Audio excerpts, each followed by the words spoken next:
दोस्तों ये NCERT history class 7 का फर्स्ट चैप्टर, जिसमें प्रारंभिक कथन हजारों वर्षों के दौरान हुए परिवर्तनों के पड़ताल के बारे में हमें पढ़ना है। आइए हम देखते हैं कि 12वीं सदी के भूगोलवेत्ता अल इदरीसी का बनाए और दुनिया का नक्शे का एक हिस्सा, जिसमें भारतीय उपमहाद्वीप को भूमि से समुद्र तक दिखाया गया है। यही है, इसके आगे हम देखते हैं। अरब भूगोलवेत्ता अल इदरीसी ने 1154 में बनाया था। भूगोलवेत्ता जो है अल इदरीसी ने 1154 में इस मैप को बनाया था। इसके द्वारा बनाए गए दुनिया के बड़े मानचित्र का एक हिस्सा है और भारतीय उपमहाद्वीप को दर्शाता है। मानचित्र 2 का फ्रांसीसी मानचित्रकार ने 1720 में बनाया था। मानचित्र 2 जो आगे है उसको 1720 में किसने बनाया था? फ्रांसीसी ने बनाया था। दोनों नक्शे एक ही इलाके के, मगर उनमें काफ़ी अंतर। अल इदरीसी के नक्शे में दक्षिण भारत उस जगह पर जहां आज अरब भारत ढूंढेंगे और श्रीलंका का द्वीप ऊपर की तरफ है। जगहों के नाम अरबी में दिए गए हैं। कुछ जाने पहचाने नाम भी हैं, जैसे कि उत्तर प्रदेश। ये चित्र नंबर 2 है। पहले मानचित्र के बनने के लगभग 600 वर्ष बाद बनाए गए थे। इस काल अवधि में उपमहाद्वीप के बारे में सूचनाएं काफ़ी बदल गई थी। यह नक्शा हमें ज़्यादा परिचित लगेगा। इसमें विशेष कर तटीय इलाकों के बारीक ब्यौर देखकर आश्चर्य होता है। यूरोप के नाविक तथा व्यापारी अपनी समुद्र यात्रा के लिए इस नक्शे का प्रयोग किया करते थे, लेकिन अब भीतरी इलाकों पर भी थोड़ा सा नज़र इसमें डालेंगे। इतनी महत्वपूर्ण एक और बात यह है कि दूसरे युग का मानचित्र अंकन का विज्ञान भी बहुत बदल। इतिहासकार जब बीते युगों के दस्तावेजों, नक्शे और लेखों का अध्ययन करते हैं तो उनके लिए उन सूचनाओं के संदर्भों का, उनके भिन्न भिन्न ऐतिहासिक पृष्ठभूमियों का ध्यान रखना जरूरी होता है। नई और पुरानी शब्दावली, अगर समय के साथ साथ सूचनाओं के संदर्भ बदलते हैं तो भाषा और अर्थों के साथ क्या होता है। ऐतिहासिक अभिलेख कई तरह की भाषाओं से में मिलते हैं और ये भाषाएं भी समय के साथ साथ बहुत बदली। उदाहरण के लिए मध्य युग की फारसी आधुनिक फारसी भाषा से भिन्न है। यह भिन्नता सिर्फ व्याकरण और शब्द भंडार में भी नहीं आई है। समय के साथ शब्दों के अर्थ भी बदल जाते हैं। उदाहरण के लिए हिंदुस्तान शब्द लीजिए। आज हम इसे आधुनिक राष्ट्र राज्य भारत के अर्थ में लेते हैं। 13वीं सदी में जब फारसी के इतिहासकार मिनहाज ए हिंद ने हिंदुस्तान शब्द का प्रयोग किया था। सबसे पहले हिंदुस्तान शब्द का प्रयोग जो 13वीं शताब्दी में जब फारसी इतिहासकार मिनहाज ए सिराज ने हिंदुस्तान शब्द का प्रयोग किया था, तो उसका आशय जो था पंजाब, हरियाणा, गंगा यमुना के बीच स्थित इलाकों से था। लेकिन उसने इस शब्द का राजनीतिक अर्थ में उन इलाकों के लिए इस्तेमाल किया जो दिल्ली के सुल्तान के अधिकार के क्षेत्र में आते थे। यानी दिल्ली के सुल्तान के अधिकार के क्षेत्र में पंजाब, हरियाणा, गंगा यमुना के क्षेत्र आते थे। सल्तनत के प्रसार के साथ साथ इस शब्द के अंतर्गत आने वाले क्षेत्र भी बढ़ते गए, लेकिन हिंदुस्तान शब्द में दक्षिण भारत का समावेश कभी नहीं हुआ। इसके विपरीत 16वीं शताब्दी के आरंभ में बाबर ने हिंदुस्तान शब्द का प्रयोग इस उपमहाद्वीप के भूगोल, पशु पक्षियों, यहाँ के निवासियों की संस्कृति का वर्णन करने के लिए किया था। यह प्रयोग 14वीं सदी में कवि अमीर खुसरो द्वारा प्रयुक्त शब्द हिंदी के ही कुछ समान था, मगर जहाँ भारत को एक भौगोलिक सांस्कृतिक सत्व के रूप में पहचाना जा रहा था, वहाँ हिंदुस्तान शब्द से वे राजनीतिक और राष्ट्रीय अर्थ से नहीं जुड़े थे, जो आज हम जोड़ते हैं। किसी भी शब्द का प्रयोग करने में इतिहासकारों ने बहुत सावधान रहना चाहिए, क्योंकि अतीत में उनको कुछ अलग अर्थ है। उदाहरण से जैसे विदेशी के लिए विदेशी जैसा सीधा साधा शब्द ही ले लीजिए, लेकिन हमारे लिए आज इसका अर्थ है ऐसा व्यक्ति जो भारतीय ना हो। मध्य युग में मानो किसी गांव में आने वाला कोई अनजाना व्यक्ति जो उस समाज या संस्कृति का अंग ना हो, विदेशी कहलाता है। ऐसे व्यक्ति को हिंदी में परदेशी या फारसी में अजनबी कहा जाता है। इसलिए किसी नगरवासी के लिए वनवासी विदेशी होता था, किंतु एक ही गांव में रहने वाले दो किसान अलग अलग धार्मिक या जाति परंपराओं से जुड़े होने पर भी एक दूसरे के लिए विदेशी नहीं होते थे। इतिहासकार और उनके स्रोत, इतिहासकार किस युग का अध्ययन करते थे और उनकी खोज को प्रकृति क्या है, इसे देखते हुए वे अलग अलग तरह के स्रोतों का सहारा थे। उदाहरण के लिए पिछले साल अपने गुप्त वंश के शासकों और हर्षवर्धन के बारे में पढ़ा होगा। इस पुस्तक में हम मोटे तौर पर 700 से 1750 ईस्वी तक लगभग 1000 वर्षों के बारे में पढ़ेंगे। इस काल के अध्ययन के लिए इतिहासकार जिन स्रोतों का प्रयोग करते हैं उनमें आपको बहुत सी बातें ऐसी मिलेगी जो पिछले युग में वैसे ही चली आ रही थी। इतिहासकार इस काल के बारे में सूचना इकट्ठी करने के लिए अभी भी सिक्कों, शिलालेखों, स्थापत्य, भवन निर्माण कला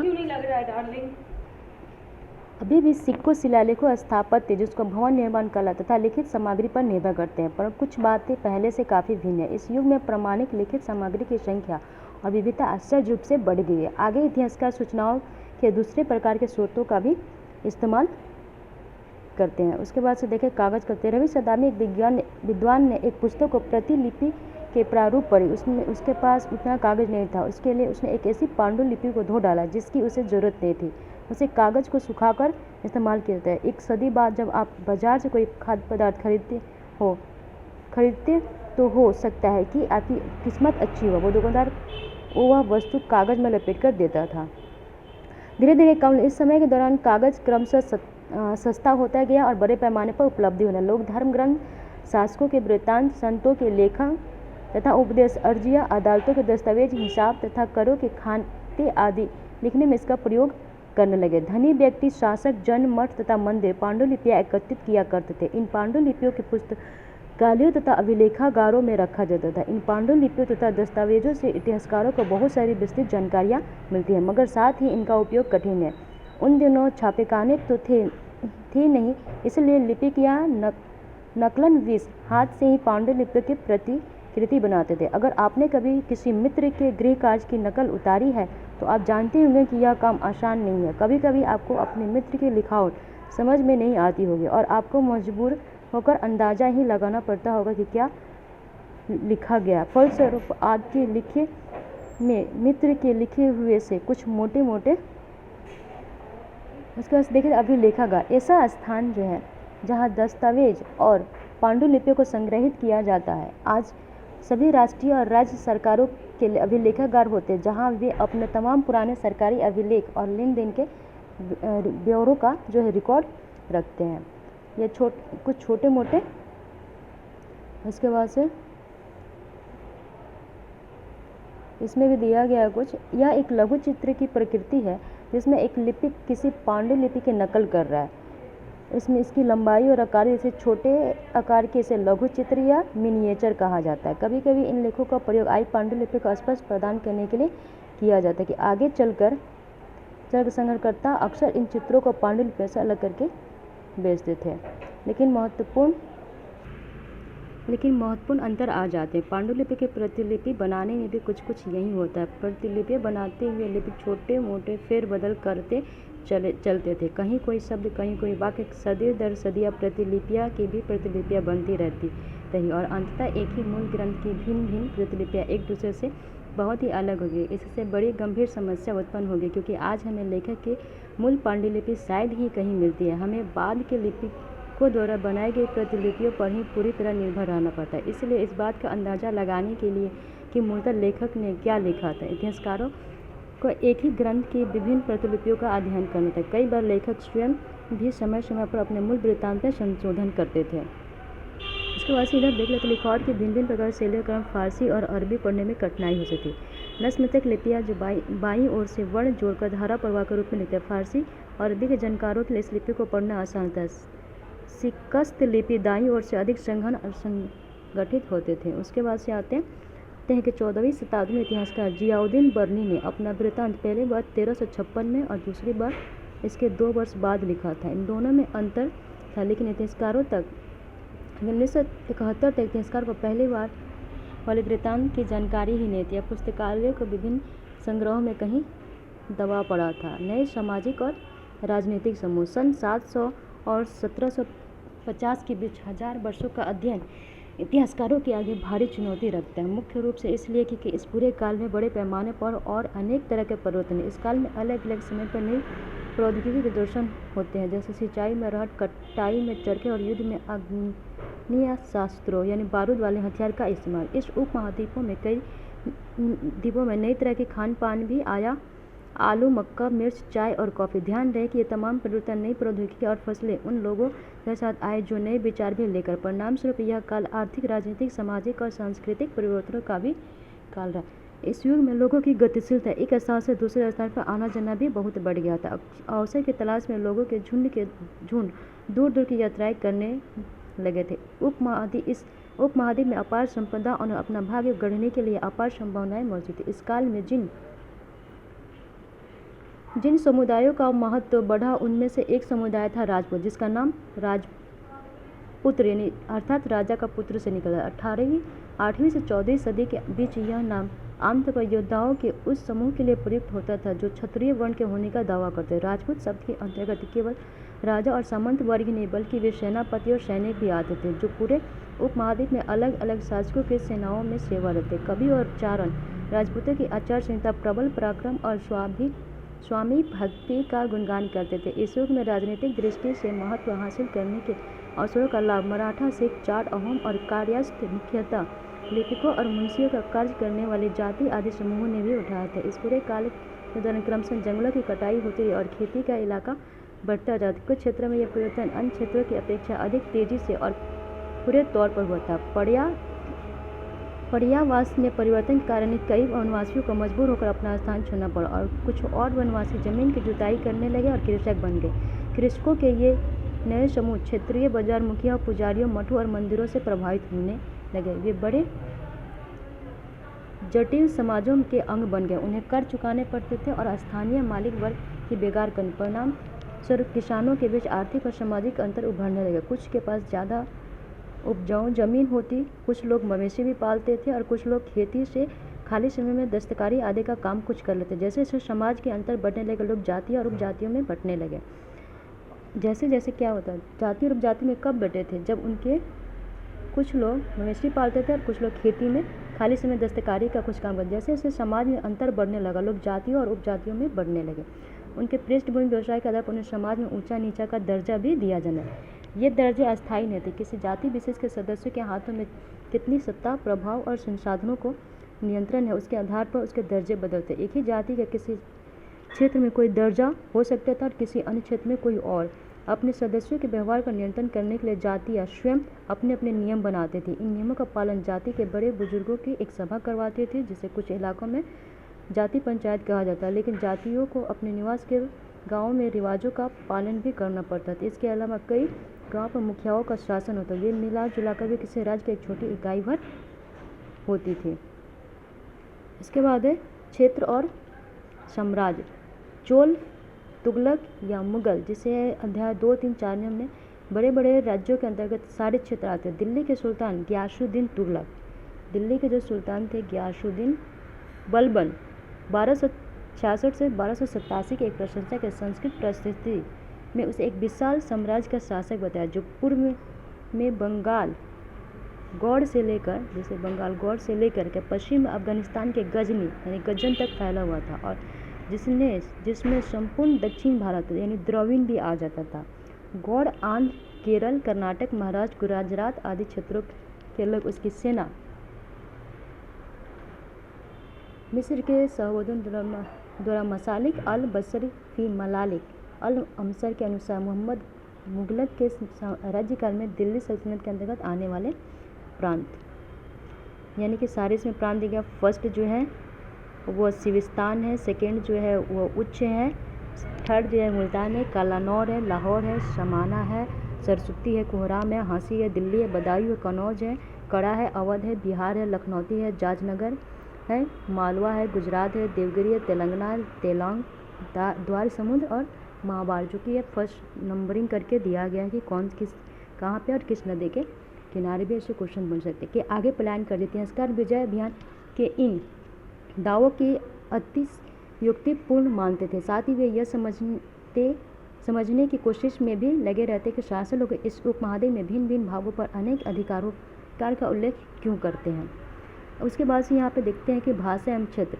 सन 1318 में कवि अमीर खुसरो ने इस बात पर गौर किया था कि हर देश के हर क्षेत्र की भाषा अलग है। जैसे सिंधी, लाहौरी, कश्मीरी, द्वार समुद्री दक्षिण कर्नाटक में, तेलंगाना आंध्र प्रदेश में, गुजरी गुजरात में, महाबारी तमिलनाडु में, गौड़ी बंगाल में, अवधी उत्तर पूर्वी देश में, हिंदी दिल्ली के आसपास होते। तभी अमीर खुसरो आगे बताया कि इन भाषाओं के विपरीत एक भाषा संस्कृत भी है जो किसी विशेष क्षेत्र की भाषा नहीं है, एक प्राचीन भाषा है जिसे केवल ब्राह्मण जानते हैं, आम जानते नहीं। अमीर खुसरो द्वारा उल्लेखित भाषाओं की एक सूची बनाना है और एक सूची उन भाषाओं के नाम बताए जो उनके द्वारा लिखित क्षेत्रों में आज भी बोली जाती है। जो एक नाम से उन्हें लेखांकित कीजिए, जो भिन्न भिन्न नाम से उन्हें चारों तरफ से घेरा करके बनाना है। उसके बाद सन 700 तक कई क्षेत्रों के अपने अपने भौगोलिक आयाम तय हो चुके थे और उनकी अपनी भाषा तथा सांस्कृतिक विशेषता स्पष्ट हो गई थी। अध्याय 7 में इसके बारे में अधिक जानकारी मिली। ये क्षेत्र विशेष शासक राजवंशों से भी जुड़ गए थे। इन राज्यों के बीच काफ़ी टकराहटें चलती रहती। कभी कभी चोल, खलजी, तुगलक और मुगल जैसे राजवंश अनेक क्षेत्रों में फैला एक विशाल साम्राज्य भी खड़ा कर लेते थे। यह सभी साम्राज्य समान रूप से स्थिर या सफल नहीं हो पाते थे। 18वीं सदी के मुगल वंश पतन के ढलान पर था। फलस्वरूप क्षेत्रीय राज्य फिर से उभरने लगे, लेकिन वर्षों से जो सर्व क्षेत्रीय शासनों साम्राज्यों का शासन चल रहा था उससे क्षेत्रों की प्रकृति बदल गई थी। उन पर कई राज्य, छोटे बड़े राज्यों का शासन चलता रहा और उस राज्यों की बहुत सी बातें उस उपमहाद्वीप के अधिकतर भाग पर फैले इन क्षेत्रों को विरासत में मिली थी। इस तथ्य का पता हमें उन कई परंपराओं से लगता है जो उन क्षेत्रों में उभरी थी। इन परंपराओं में कुछ एक दूसरे से भिन्न और कुछ एक समान है। इसी परंपरा में प्रशासन, अर्थव्यवस्था के प्रबंधन, उच्च संस्कृति तथा भाषा के संदर्भ में मिलती है। सन 700 से लेकर 1750 के बीच 1000 वर्षों में इन विभिन्न क्षेत्रों की प्रकृति एक दूसरे से कटकर अलग अलग नहीं पनपती थी। हालांकि उन पर चरित्र की अपनी विशिष्टताएं बनी रहती थी, मगर समन्वय की सर्व क्षेत्रीय ताकतों का प्रभाव भी उन पर रहा था। पुराने और नए धर्म। इतिहासकार जिन 1000 वर्षों से पड़ताल हम कर रहे हैं उनके दौरान धार्मिक परंपरा में कई बड़े परिवर्तन हैं। दैविक तत्व में लोगों की आस्था कभी कभी बिल्कुल नहीं व्यक्तिगत स्तर पर होती थी, मगर आमतौर पर इस आस्था का स्वरूप सामूहिक होता था। किसी दैविक तत्व में सामूहिक आस्था यानी धर्म प्राय स्थानीय समुदाय के सामाजिक और आर्थिक संगठन से संबंधित होते। जैसे जैसे इन समुदायों का सामाजिक संसार बदलता गया वैसे ही इनकी आस्थाओं में भी परिवर्तन आता गया। आज हम जिसे हिंदू धर्म कहते हैं उसमें भी सभी युगों के महत्वपूर्ण बदलाव। इन परिवर्तन में से कुछ थे नए देवी देवताओं की पूजा, राजाओं द्वारा मंदिरों का निर्माण, समाज में पुरोहितों के ब्राह्मणों का महत्व एवं बढ़ती सत्ता आदि। संस्कृत ग्रंथों के ज्ञान के कारण समाज के ब्राह्मणों का बड़ा आदर होता था। इनके संरक्षक थे नए नए शासक जो स्वयं प्रतिष्ठा के चाह में थे। इन संरक्षकों का समर्थन होने के कारण समाज में इनका दबदबा और भी बढ़ गया था।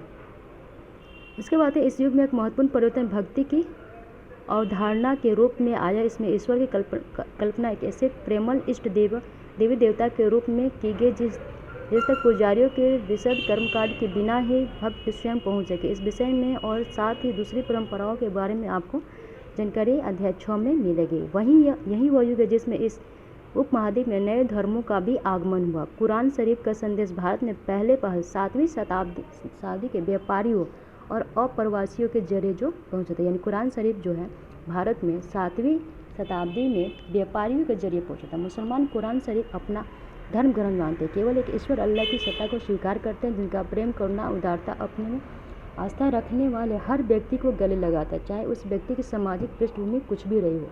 कई शासक इस्लाम और उसके विद्वान धर्मशास्त्री और न्यायशास्त्री अर्थात उलेमा को संरक्षित देते थे। हिंदू धर्म की भी भांति इस्लाम के अनुयायी भी अपने धर्म की अलग अलग तरह से व्याख्या करते थे। मुसलमानों में कुछ शिया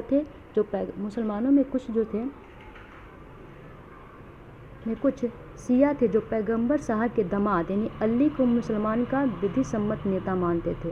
यानी मुसलमानों के शिया जो थे वह पैगंबर साहब के दामाद अली को मुसलमानों का विधि सम्मत नेता मानते थे, और कुछ सुन्नी जो थे जो खलीफाओं को प्रभुत्व के स्वीकार करते थे। इस्लामी के आरंभिक दौर में इस धर्म का नेतृत्व करने वाले खलीफा कहलाते थे। इस्लाम के आरंभिक दौर में इस धर्म का कुछ लोग जो नेतृत्व करते थे उनको खलीफा कहलाते थे, और आगे भी ये परंपरा चलती रही। इस्लामिक न्याय सिद्धांत विशेषकर भारत में हनफी और शफी ऐसे सिद्धांत थे कि विभिन्न परंपराओं में भी कई महत्वपूर्ण अंतर रहे हैं। ऐसे ही धर्म सिद्धांतों का रहस्यवादी विचारों को लेकर विभिन्नताएं जो वो देखने को मिलती है। समय और इतिहास के कालखंड पर विचार। इतिहास का समय को केवल घड़ी या कैलेंडरों तक ही नहीं देखते, यानी केवल घंटों, दिन, वर्षों में बीतते में ही नहीं देखते। उनका नज़रिया यह है कि समय सामाजिक और आर्थिक संगठन में आने वाले परिवर्तनों को झलकाता है। यह दिखाता है कि विचारों और विश्वासों में कितना अस्थायित्व रहा है और कितना परिवर्तन है। यदि अतीत को समान विशेषता रखने वाले कुछ बड़े बड़े हिस्सों, युगों तथा कालों में बांट दिया जाए तो समय का अध्ययन कुछ आसान हो जाता है। 19वीं सदी के मध्य में अंग्रेज इतिहासकारों ने भारत के इतिहास को 3 युगों में बांटा था। 19वीं सदी में जो है अंग्रेज इतिहासकारों ने भारत के इतिहास को 3 युगों में बांटा, हिंदू, मुस्लिम और ब्रिटिश। यह विभाजन जो था इस विचार पर आधारित है कि शासकों का धर्म ही एकमात्र महत्वपूर्ण ऐतिहासिक परिवर्तन होता है और अर्थव्यवस्था, समाज और संस्कृति में और में कोई भी महत्वपूर्ण बदलाव नहीं आता। इस दृष्टिकोण में इस उपमहाद्वीप की अपार विविधता की भी उपेक्षा की जाती है। इस काल विभाजन को आज बहुत कम इतिहासकार ही स्वीकार करते हैं। अधिकतर इतिहासकार आर्थिक तथा सामाजिक कारकों के आधार पर ही अतीत के विभिन्न कालखंडों की विशेषताएं तय करते हैं। पिछले साल आपने जो इतिहास पढ़े उसमें प्राचीन समाजों के कई प्रकारों का समावेश, जैसे शिकारी संग्राहक, प्रारंभिक दौर के कृषिकर्मी, शहरों और गाँवों के निवासी, प्रारंभिक दौर के राज्य और साम्राज्य। हर साल इस साल इतिहास जो पढ़ेंगे वो मध्यकालीन, उसे पढ़ा मध्यकालीन इतिहास कहा जाता है। उसमें आप कृषकों समाजों के विस्तार, क्षेत्रीय और सामाजिक राज्यों के उदय, कभी कभी ग्रामवासियों और वनवासियों की कीमत पर, प्रधान धर्मों के रूप में हिंदू धर्म, इस्लाम धर्म के विकास और यूरोपीय के व्यापारी कंपनियों के आगमन के बारे में विस्तार से जानकारी जो है वो मिलती है। इस भारत के इतिहासकार के ये 1000 साल अनेक बदलाव के साक्षी रहे। आखिर 16वीं और 18वीं शताब्दी 18वीं या 11वीं शताब्दियों से काफ़ी भिन्न थी। इसीलिए इस सारे काल को ऐतिहासिक काल इकाई के रूप में देखने को खाली नहीं रहा। फिर मध्यकाल की तुलना प्राय आधुनिक काल से की जाती है। आधुनिकता के साथ भौतिक उन्नति और बौद्धिक प्रगति का प्रभाव जुड़ा हो। इससे आशय यह निकलता है कि मध्य काल रूढ़िवादी था और उस दौरान कोई परिवर्तन नहीं होता, लेकिन हम जानते हैं कि ऐसा नहीं था। इन हजारों वर्षों के दौरान उस उपमहाद्वीप में प्राय परिवर्तन आते रहे हैं और कई क्षेत्रों की अर्थव्यवस्था तो इतनी समृद्ध हो गई थी कि उसने यूरोप की कंपनियों को भी आकर्षित करना आरंभ कर दिया। इस पुस्तक को पढ़ते समय आप परिवर्तन के चिन्हों तथा यह सक्रिय ऐतिहासिक प्रक्रियाओं पर ध्यान देते चले, और जब भी संभव हो इस पुस्तक में आप जो पढ़ रहे हैं उसकी तुलना आप पिछले वर्ष पढ़ी हुई बातों से करने की कोशिश करें। जहाँ भी संभव ये देखने के बदलाव जरूर आए हुए हैं और कहाँ नहीं, और आज अपने आसपास की दुनिया पर नज़र डाल कर भी यह देखें कि और कोई कुछ बदला है या वैसा ही रहा है। इस प्रकार ये हम लोग का चैप्टर ख़त्म होता है और नेक्स्ट चैप्टर के लिए नेक्स्ट वीडियो में बाय।